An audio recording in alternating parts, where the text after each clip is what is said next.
সংসারে সবকিছু বুঝে শুনে বুদ্ধি করে চালাই বলে আমার ছোট্ট বাড়িটা রাজপ্রাসাদ বানাতে পেরেছি। শুভ সকাল বন্ধুরা, কেমন আছো তোমরা সবাই? আশা করছি সবাই খুব ভালো আছো, সুস্থ আছো, আর তোমাদের ভালোবাসে আমরাও কিন্তু খুবই ভালো আছি। আজকে সকাল থেকে ব্লগটা শুরু করছি। আজকে হচ্ছে রবিবার। সকালের শুরুটা জামা কাপড় মেলা দিয়ে শুরু করছি, কারণ কালকে জামা কাপড়গুলো সব কেচে ধুয়ে দিয়েছিলাম। দেখেছিলে মেঘ করেছিল, তো জামা কাপড়গুলো না বৃষ্টিতে ভিজে গেছিলো আর শোকায়ও নি ঠিকঠাক করে। তার জন্য আজকে সকালবেলায় ওপরে এসেই আগে রৌদ্র দেখে জামা কাপড়গুলো ছাদে মেলে দিচ্ছি। বলা তো যায় না আবার কখন বৃষ্টি শুরু হয়ে যাবে।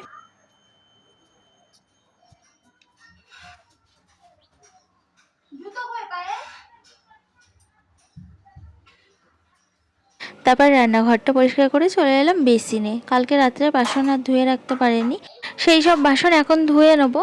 আর আজকে রবিবার ছিল, তার জন্য ভাবলাম কোনো চাপ নেই, সকালবেলায় উঠতেও হবে না অত তাড়াতাড়ি, টিফিন করার তো কোনো ব্যাপারই নেই। তার জন্য ভাবলাম সকালেই মেজে নেবো, তাই রেখে দিয়েছিলাম, রাত্রে আর মাজিনি। তো এখন সেই সব বাসনগুলো মাজা ধোয়া করে নিই। তবে কি বলো তো, আগের দিন রাত্রিবেলায় সব কাজ গুছিয়ে রাখলে না সকালবেলায় অতটা তাড়াহুড়ো লাগে না। তো সব দিন ঠিকঠাক হয় না, কোনো কোনো দিন দেরিও হয়ে যায়, আবার কোনো কোনো দিন রাত্রে তাড়াতাড়িও হয়। যেদিন তাড়াতাড়ি হয় সেদিন আমি সব কাজ গুছিয়ে রাখি, বাসন মেজে রাখি, রান্নাঘর পরিষ্কার করে রাখি, যাতে সকালবেলায় এসে রান্নাঘরে আমার তাড়াহুড়ো না করতে হয়, ধীরে সুস্থে যেন আমি রান্নাটা বসাতে পারি। তো আবার কোনো কোনো দিন সময় হয় না, তো সেগুলো আর করা হয় না, সকালবেলা উঠে এসেই আমাকে করতে হয়। তো সেদিন আবার খুব তাড়া লেগে যায় সকালবেলা, কারণ ওই রান্নাঘর পরিষ্কার করা, বাসন মাজা, আবার সকালের টিফিন বানানোর জন্য সেগুলো রেডি করা, অনেকটাই তাড়াহুড়ো লেগে যায়, আবার দুষ্টাকে রেডি করা। তো যাই হোক, আজকের দিনটা একটু ছুটি পাই সকালবেলার দিকটা। আবার কাল থেকে তো শুরু হয়ে যাবে ঘরে বাইরে সব কাজকর্ম। তো দুষ্টাকে এখানে আমি মুখটা ধুবিয়ে দিচ্ছি, আমার বাসনগুলো মাজা হয়ে গেছে, ও ব্রাশ করছিল ততক্ষণে। তো ব্রাশ করা হয়ে গেছে, আমি বললাম এদিকে আয়, আমি মুখটা ধুবিয়ে দিই। এমন বদমাস দুষ্টুটা, যেদিন স্কুল থাকে সেদিনকে একদমই উঠতে চায় না, চোখ থেকে যেন ওর ঘুম আর ছাড়তেই চায় না। আর আজকে দেখো স্কুল নেই, আজকে কোন সকালবেলা উঠে গেছে। তো যাই হোক, সমস্ত কাজকর্ম গুছিয়ে নিয়ে সংসারে স্নান করে চলে এলাম ঠাকুর ঘরে। তো আজকে দেখো ঠাকুর ঘরে কোনো কাজই হয়নি, তো এখানে আমি প্রথম থেকেই শুরু করছি ঠাকুর ঘরে সব কাজকর্ম। অন্যদিন সব রেডি থাকে, ঘর পোছা থাকে, বাসন মাজা থাকে, শুধু আমি ঠাকুরগুলোকে স্নান করাই, ফুল দিয়ে সাজাই, আর ঠাকুরগুলোকে জল মিষ্টি খেতে দিই। আর আজকে আমাকে কিন্তু সব করতে হচ্ছে, বাসি ফুল তুলবো, পরিষ্কার করবো আসন, তারপর ঘর পুছবো, বাসন মাজবো, তারপর পুজো দেবো। তো চলো আজকে তোমাদেরকে দেখাই ঠাকুর ঘরে প্রত্যেক দিন আমার কি কি কাজ থাকে। তো এই দেখো, আমি বাসি ফুলগুলো তুলে নিলাম, তুলে আর ঠাকুরের আসনগুলো ভালো করে পরিষ্কার করে নিলাম, নিয়ে চলে এলাম ঠাকুর ঘরটা পুছতে। আর ঠাকুর ঘরটা পুছতে কিন্তু অনেকটাই সময় লেগে যায়, কারণ অনেকটাই বড় ঠাকুর ঘরটা, আর চারিদিকে জিনিসপত্র থাকে, সেগুলো সরিয়ে সরিয়ে একটা একটা করে তারপরে ঘরটা পুছতে হয়। তারপর অনেকটাই লম্বা একটা সিঁড়ি, সেই সিঁড়িগুলো সব পুছতে হয়। তো ঠাকুর ঘরটা আমার পোছা হয়ে গেছে, এবার আমি বাসনগুলো ধুয়ে নেবো। বাসনগুলো ধুয়ে নিয়ে চলে এলাম, ওটা আর দেখানো হয়নি। আজকে আমি রান্না করব কিভাবে জানি না, কারণ গ্যাস নেই। কালকে রাত্রেবেলায় ডিম ভাজতে ভাজতে গ্যাস ফুরিয়ে গেছে। তো আজকে দিয়ে যাবার কথা, আমাদের এদিকে রবিবার করে ছুটি থাকে না, সোমবার করে ছুটি থাকে। তো ভালোই হয়েছে, আজকে দিয়ে যাবে বললো, ফোন করেছিল দাদাভাই। তো যখন দিয়ে যায় তখন একটু ভাত ফুটিয়ে নেবো আলু সিদ্ধ ডিম সিদ্ধ দিয়ে। তো এখানে দেখো আমার শিব ঠাকুরগুলোকে সব স্নান করানো হয়ে গেছে। তো এবারে দেখো আমি শিব ঠাকুরগুলোকে সব এক এক করে আসনে তুলে দিচ্ছি। তো আমি পুজো দিচ্ছিলাম, তখন দেখি গ্যাস নিয়ে এসছে। তো আমি আবার এই পুজো অর্ধেক রেখে গেলাম গ্যাসটা লাগাতে, আর বাইরে দেখি বৃষ্টি শুরু হয়ে গেছে। তো গ্যাসটা লাগিয়ে নিয়ে আমি আগে ভাতটা বসিয়ে দিলাম। অনেকটাই বেলা হয়ে গেছে, কারণ 2টো বাজে। তো দুষ্টুরা আঁকার স্কুলে গেছে, ওরা 3টের দিকে আসবে। তো ততক্ষণে আমার ভাত হয়ে যাবে, আলু সিদ্ধ দিয়ে আর ডিম সিদ্ধ ভাত করবো, আর কিছু না। তো এখানে চালটা ধুয়ে আমি এখন ভাতটা বসিয়ে দিই। আর পুজোটা কিন্তু আমার অর্ধেক হয়েছে, এবার গিয়ে আমি পুরো পুজোটাই দিয়ে নেবো। অন্যবার গ্যাস ফুরিয়ে গেছে এতটা অসুবিধা হয়নি, কারণ ইন্ডাকশানে আমি ভাত ডাল করে নিতাম। কিন্তু ইন্ডাকশানটাও এই সময় খারাপ হয়ে গেছে, দেখলেই তোমরা, কালকে দাদাভাই নিয়ে গেল ইন্ডাকশানটা ঠিক করাতে। তো ইন্ডাকশানটা যদি ঠিক থাকতো তাহলে আমি ইন্ডাকশানেই ভাত ডাল একটু করে নিতাম। তো এখানে দেখো এই যে আলু ভাতে দিয়ে দিলাম, আর ডিমটা আমি পরে বসিয়ে দেবো, এখন ডিম ছোবো না, কারণ পুজো দিতে দিতে চলে এসেছি, অর্ধেক পুজো হয়েছে সবে। তো পুজোটা দিয়ে এসে তারপরে আমি ডিমটা বসাবো, ডিমটা তো সেদ্ধ করতে বেশি সময় লাগবে না। আর এদিকে দেখো তেড়ে বৃষ্টি হচ্ছে। তো আজকে জামাকাপড় আমি প্রথম থেকেই বাইরে মেলে নিই, ভিতরে মেলে দিয়েছি, কারণ মেঘ মেঘ করেছিল, তার জন্য আবার তুলবো আবার মেলবো। ওই জন্য একেবারেই ভিতরে মেলে দিয়েছি। আবার চলে এলাম ঠাকুর ঘরে, এসে অর্ধেক পুজোটা আমি দিয়ে নিচ্ছি। তো এই যে ঠাকুরগুলোকে সব ফুল দিয়ে সাজিয়ে নিচ্ছি। এবার ঠাকুরদের জল মিষ্টি দিয়ে সেবা দিয়ে নেবো। তো ঠাকুর পুজো দিতে কিন্তু অনেকটাই সময় লেগে যায়, কারণ আমাদের এখানে কিন্তু অনেক ঠাকুর, অনেক রকমের ঠাকুর আছে। অনেকে বলে এক আসনে অনেক রকম ঠাকুর রাখতে নেই একই বাড়িতে।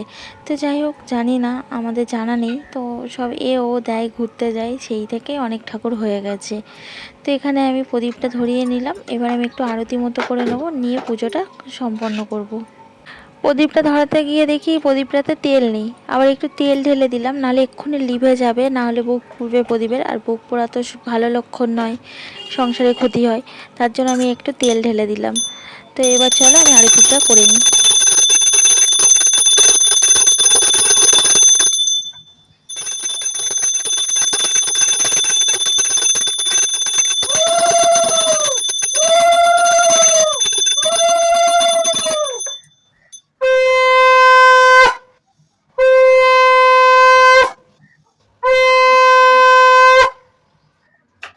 তারপরে এই দেখো, আমি রান্নাঘরে এলাম পুজোটা সেরে। তো এবার আমি ডিমটা বসিয়ে দিচ্ছি, কারণ পুজো দিচ্ছিলাম বলে ডিমটা বসাতে পারিনি। আর এদিকে ভাতটাও আমার হয়ে গেছে। এবার ভাতটা আমি ফ্যান গালতে দেবো। এখন ঘড়িতে 2:45 মতো বাজে। তো বসেছিলাম অনেকক্ষণ, দুষ্টুরা আসছে না। মেয়ে ছেলে দুজনেই গেছে ড্রয়িং ক্লাসে।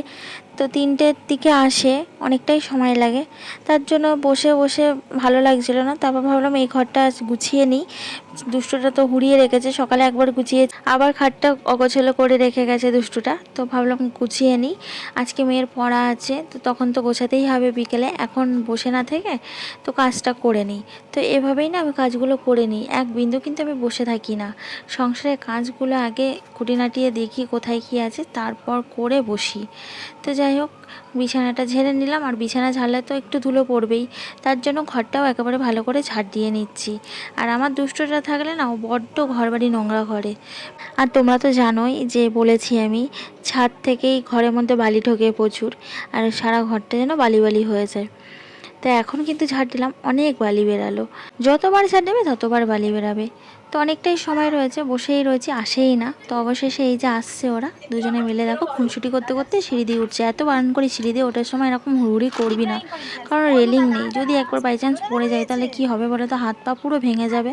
এরা এরকম করে, আর আমার ভীষণ ভয় লাগে। অনেকটাই বেলা হয়ে গেছে, প্রায় 3:30 বাজতে যায়। ওকে বললাম চলো হাত টাত ধোও, খেতে দেবো। খিদে তো পেয়েছে। ও আগে আমাকে ড্রয়িং দেখাবে, মানে কি ড্রয়িং করিয়েছে ওর স্যার, তারপর ও খেতে বসবে। তো চলো আমরা ড্রয়িংটা দেখে নিই ও কি ড্রয়িং করলো আজকে। প্রত্যেকটা দিন ও আঁকার স্কুল থেকে আসবে, আগে আমাকে আঁকা দেখাবে, তারপর ও খেতে বসবে। তো এই যে এখন একটা একটা করে খাতা বার করছে। আর প্রথমেই না হোম টাস্ক খাতাটা বার করেছে বাড়ির, ওতে তো লাইন ড্রয়িং দিয়েছে, ওতে আঁকা নেই। আঁকার জন্য আলাদা খাতা, এই খাতাটাতে আঁকা করাই। তো এই যে গনু দাদা আঁকিয়েছে, মানে গনুর মুখ করেছে, কারণ এখন গণেশ পুজো হচ্ছে চারিদিকে, তাই। তো এখানে আজকে সবে আঁকিয়েছে, এখনও কমপ্লিট হয়নি। কালার টালার এখনও কমপ্লিট হবে, নেক্সট সপ্তাহে গেলে হয়তো করাবে। তো আমার দুষ্টুটার গনু ড্রয়িংটা তোমাদের কেমন লাগলো তোমরা কিন্তু কমেন্টস করতে একদম ভুলো না, জানাবে কিন্তু। ওদের আঁকার স্কুলটা অনেকটাই দূর। যাওয়ার সময় ওর বাবা বাইকে দিয়ে আসে, আর বাপ্পা বাড়ি ছিল না বলে নিয়ে আসতে পারিনি, হেঁটে হেঁটে এলো। তো এই যে হাতটা ধুয়ে ঘরে এলো, আর এদিকে আমার মেয়ে ডাকছে ওর ড্রয়িং দেখাবে। তো চলো ওর ড্রয়িংটা দেখো। ও এখন জল রং করে। তো ওকে আজকে করিয়েছে, মানে মা দুর্গার সিঁদুর খেলা হচ্ছে, বিজয়া দশমীর দিনের পিকচারটা করিয়েছে।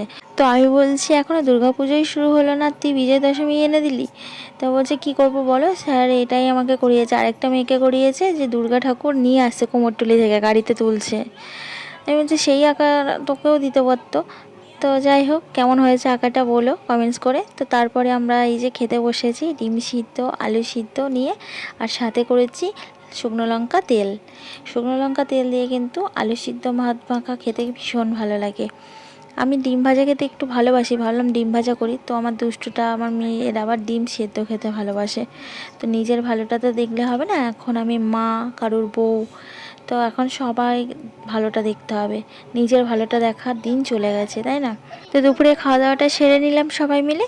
আর বাইরেটা দেখো, দেখেই বুঝতে পারছি সূর্য প্রায় ডুবি ডুবি ভাব, মানে 4টে 4:30 মতো বাজে, এখন আমরা দুপুরের ভাত খাচ্ছি। কি করব, এত দেরি করে ওরা যদি আসে বাড়ি, আমি তো মা হয়ে একা একা খেয়ে নিতে পারি না। ওরাও তো না খেয়ে রয়েছে, মানে সকালে খেয়ে গেছে, দুপুরে তো এখনও খায়নি। আর খাবো তো আমরা এই 3টেই মানুষ। তো যাই হোক, দেখো আকাশটা পুরো মেঘলাও করে আছে, কিন্তু এই যে খাওয়া দাওয়ার পরে বেসিনে বাসন, এই বাসনগুলো এখন মাজা ধোয়া করে নেবো। আর ওদিকে দুষ্টুটা ছাদে সাইকেল নিয়ে খেলা করছে। তো চলো আজকের মতো ভিডিওটা না এখানেই শেষ করছি। আবার তোমাদের সাথে দেখা হচ্ছে কালকে আবার একটা নতুন ভিডিওতে। আমার ভিডিওটা ভালো লাগলে একটা লাইক করে দিও, আর কমেন্টস করে জানিও আমার ভিডিওটা তোমাদের কেমন লাগলো।